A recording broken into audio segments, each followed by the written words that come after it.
শুধু ঈমান নিয়ে যদি পৃথিবী থেকে কোনো লোক বিদায় হতে পারে, আল্লাহ রাব্বুল আলামিন শুধু ঈমানের বিনিময় 10টা পৃথিবীর সমান জান্নাত তারে পুরস্কার দিবে। কত পৃথিবীর সমান? এখানে কারো ধরা নাই, গরিব আর ধনী নাই, সৈয়দ আর মোগল আর হারান নাই। যেই ব্যক্তি ঈমান নিয়ে মৃত্যুবরণ করবে তাকে আল্লাহ কমের পক্ষে নিম্নে, এর নিচে আর নাই, 10টা পৃথিবীর সমান জান্নাত তারে দিবেন। মনে করেন যারা ঈমান নাই তারাও জাহান্নামে থাকবে, যারা নামাজ পড়ছে না, রোজা রাখছে না, হেরাও জাহান্নামে থাকবে। কিন্তু পার্থক্য হইল কাফেরদের জাহান্নামে দিবে লাকড়ি হিসাবে, মুমিন ঈমানদারকে জাহান্নামে দিবে ময়লা সাফ করার উদ্দেশ্যে। চুলার মধ্যে লাকড়ি দেয় জ্বলার জন্য, কাফেরদের জাহান্নামে দিব জ্বলতো জল। আর স্বর্ণকারের কাছে পুরান স্বর্ণ লয়ে গেলে আগুনের মধ্যে দেয় জ্বলবার লেগে না, ময়লা সাফ হওয়ার জন্য। মুমিন ঈমানদারকে দিব ময়লা সাফ হইত।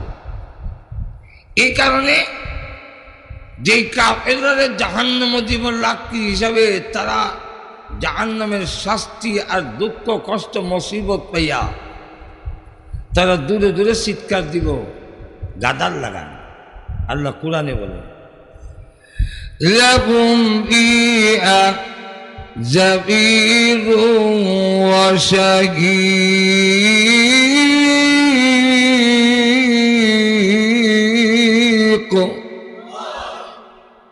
গাদার লাগান ছিল।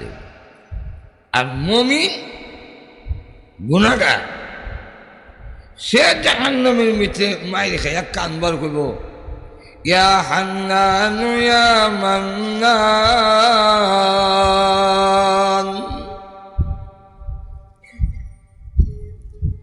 এটার এক্সাম্পল হইল, উদাহরণ,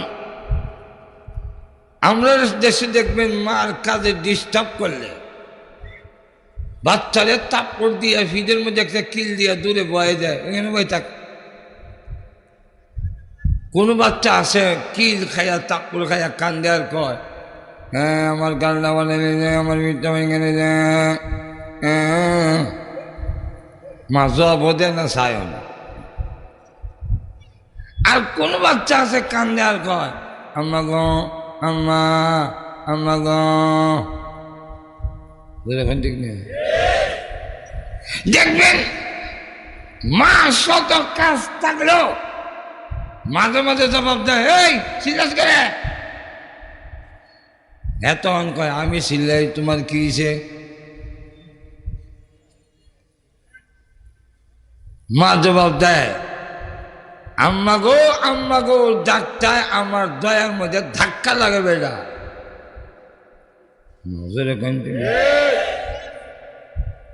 ঠিক তেমনি হবে গুনাহগার ঈমানদার যখন জাহান্নামে কানবে, ইয়া হান্নান ইয়া মান্নান। হাদিসের মধ্যে এসে হাজার হাজার বছর পরে আল্লাহ জবাব দিব, এই চিল্লা না, এখন আমি সিমেন্ট চিল্লাই তোমার কি? ঘুমাই গেছেন নাকি? আল্লাহ রাব্বুল আলামিন বলবেন, বান্দারে ইয়া হান্নান ইয়া মান্নান কইয়া কাঁদবে, আমি মহান আল্লাহ রাব্বুল আলামিনের দয়া মায়ার মধ্যে ধাক্কা লাগি, আমিও নীরব থাকতে পারি না। তুই কি শ্বাস কো, কেড়ে কান্দ? বাংলা চিন্তা করে দেখে, যদি ফুল লইকে জান্নাত দেও মঞ্জুর হইত না। তোমার নামাজ নাই, রোজা নাই, আবার জান্নাত চাষ অকরাধ মিলবে। কয় জাহান্নামের কিনারও নিয়ে যাও, আর কিছু চাইবি? না। আল্লাহ মনে মনে কয় তুই আরো চাইবি, আমি জানি। যা কিনারো নিয়ে দিস, ইয়া আন্নানু ইয়া মান্নান, ইয়া আন্নানু ইয়া মান্নান। এই এখন কান্দস করে আল্লাহ জান্নাত আর জাহান্নামের মাঝখানে রেখে দাও। আল্লাহ আর কিছু কবি নি, কোনার কইতাম না, জান্নাত আর জাহান্নামের মাঝখানে রাখছে। এবার আবার কান্দ, ইয়া আন্নানু ইয়া মান্নান। এখন কান্দস করে তো জান্নাতের সামনে একটা বিশাল গাছ, ওই গাছটা দেখা যা কয় ইদার তলে নিয়ে দাও না, মানে আগ্রহতাছে আর কি। আল্লাহ আর কিছু কবি নি, কোনার কইতাম না। তো এবার যখন গাছের তলে নিয়ে দিছে, এখন আবার কান্দে, ইয়া আন্নানু ইয়া মান্নান। আল্লাহ কয় এখন কান্দস কে? বাবু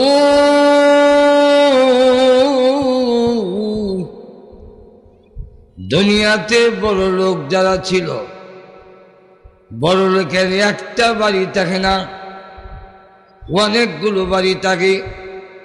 এর মধ্যে দামি বাড়িও আছে, কম দামিও আছে। কোন কোন বাড়ি আছে গরিব মিসকিন তাকে এমনি হয়ে রয়েছে। আল্লাহ বড় লোকের যদি এতগুলো বাড়ি থাকে, তুমি না আল্লাহ তোমার কি শুধু মুড়ো হেঁটা নাই? সুবহানাল্লাহ বলবেন না? তোমার কি একটা শুধু মুড়ো জান্নাত নাইনি বড় লোকের, যাতে কোনো কামেন না? এরকম একটা আমারে দিয়ে দাও। আল্লাহ তখন কয় তুই যে এই কথা কইবে আমি জানি,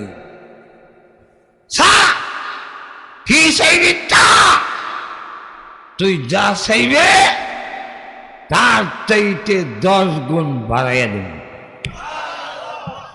কেন? তুই চাইবে বন্দার শান অনুযায়ী, আর আমি দিব আল্লাহর শান অনুযায়ী। বন্দার শান কিটা? বন্দার কাছে সবচেয়ে বড় ইয়ে হইল পৃথিবীর সমান দাও, এর থেকে আর বড় নাই। আর আল্লাহ বলেন এর থেকে শুরু আর নাই।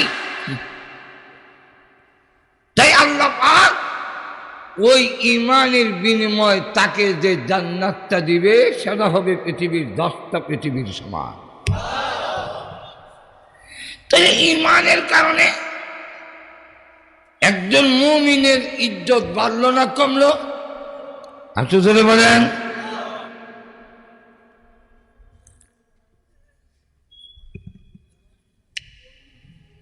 তাই ইমানের পেছনে যারা মেহনত করে তার দাম বাড়ে। ইমান আনার মেহনত, ইমান আনার মেহনতের চাইতে ইমানের উপরে থাকার মেহনত 100 গুণ জরুরি। এর কারণ ইমান আনা যত সহজ, ইমানের উপরে থাকা তার চাইতে 1000 গুণ কঠিন। যে ইমান আনছে না তার কোনো পরীক্ষাই নেই। আর যেই লোকটা ইমান আনলো সেই পরীক্ষার অন্তর্ভুক্ত হইল।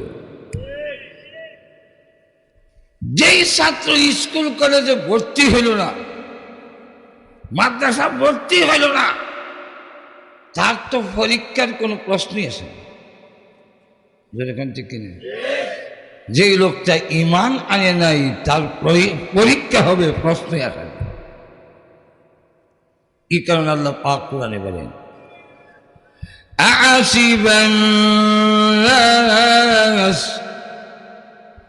أن يتركوا أن يقولوا آمنا وهم لا يفتنون।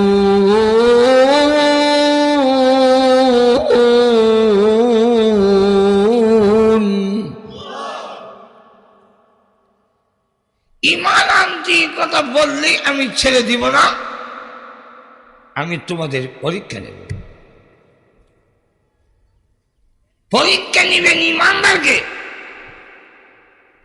এই কারণে আল্লাহ বিভিন্ন আয়াতে কোরআনের বলছেন ঈমানদারকে।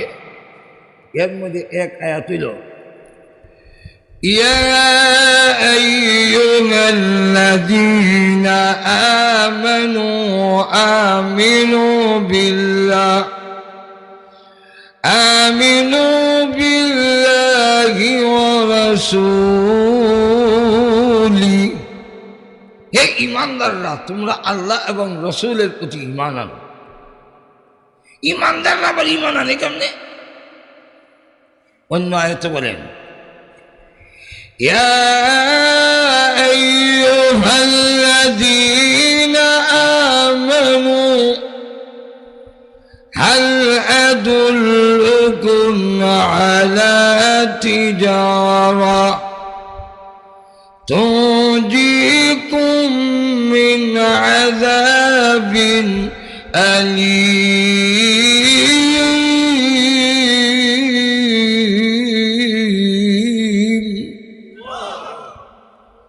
হে ঈমানদাররা, আমি কি তোমাদেরকে একটি ব্যবসার কথা শিক্ষা দিব, যেই ব্যবসায় কঠিন আযাব থেকে তোমাকে নাজাত দিবে?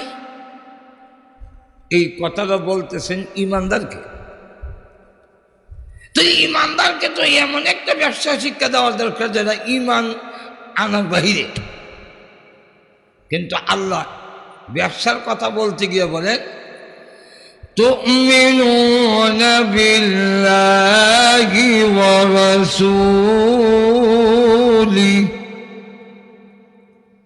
তোমরা আল্লাহ এবং তার রাসূলের প্রতি ঈমান আনো। তাহলে ঈমানদারকে ঈমান আনো এই কথা কেন বললেন? এর অর্থ হলো ঈমান আনো মানে ঈমানের উপরে অচল থাকো। আচ্ছা তো দেখুন, যত জায়গায় ঈমানদারকে বলা হয়েছে এই ঈমানদাররা তোমরা ঈমানের উপরে অচল থাকো, এর অর্থ হলো এই ঈমানদাররা তোমরা ঈমানের উপরে অচল থাকবা, খাড়া থাকবা, নড়বা না। এই জন্য অন্য আয়াতে বলেন ইন্নাল্লাযীনা ক্বালু রাব্বুনাল্লাহ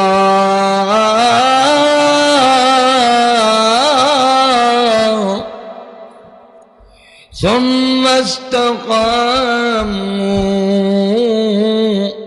আল্লাহ বলেন যারা বলে আল্লাহ আমার রব, আল্লাহই আমার সব, এই কথা বলার সাথে সাথে তার উপরে পাহাড়ের চাইতে আরো বিপদ আসবে, পরীক্ষার সম্মুখীন হবে। তখন তার জন্য উচিত সুম্মা ইসতাকামু, তার উপরে অচল থাকা, খাড়া থাকা। এর কারণ এই খাড়া থাকাটা বড় কঠিন। দেখুন আমরা দেশে দেখুন একজন আরেকজনের ডাক দেখায়, এই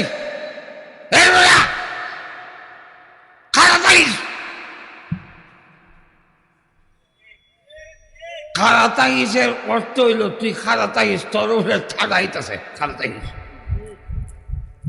নজর এখন ঠিক না। আল্লাহ বলেন আমি আমার প্রতি ঈমান আনার পরে খাড়া থাকো, এর কারণ তোমার উপরে পাহাড়ের চাইতে আরো বিপদ আসবে। তুমি যদি অচল থাকতে পারো মরতে দেরি হবে, জান্নাত পাইতে দেরি হবে না।